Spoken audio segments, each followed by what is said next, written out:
Duha ka kinaiya sa mga tawo nga adunay pariha sa LIYON. Una, ang mga tawo nga adunay kinaiya sama sa LIYON adunay kaisog. Ang liyong dili mahadlok sa pagbuhat sa iyang gusto. Ang liyong dili mahadlok sa pagsunod sa iyang kaugalingong direksyon. Ang liyong adunay kaisog ang modisiplina o makigbisog sa iyang kinabuhi.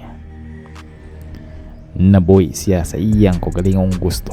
Ang mga tawo nga adunay kinaiya sama sa LIYON adunay kaisog.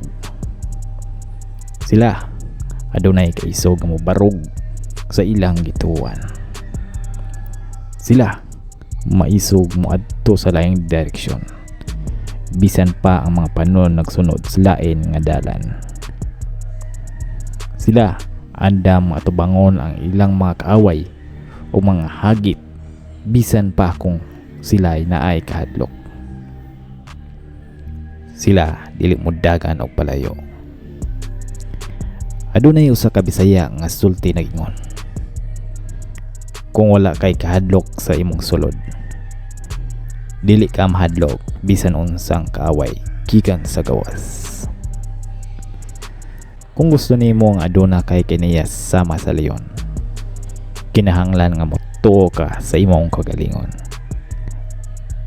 Kinahanglan nimong usbon ang imong pananaw sa imong kaugalingon, gikan sa negatibo ngadto sa positibo, kay ikaw ay imong labing dakong kusog ug labing dakong kaaway. Ang pagbaton sa kinaiya sama sa LIYON nagsugod sa pag-usab sa imong panghuna-una bahin sa imong kaugalingon.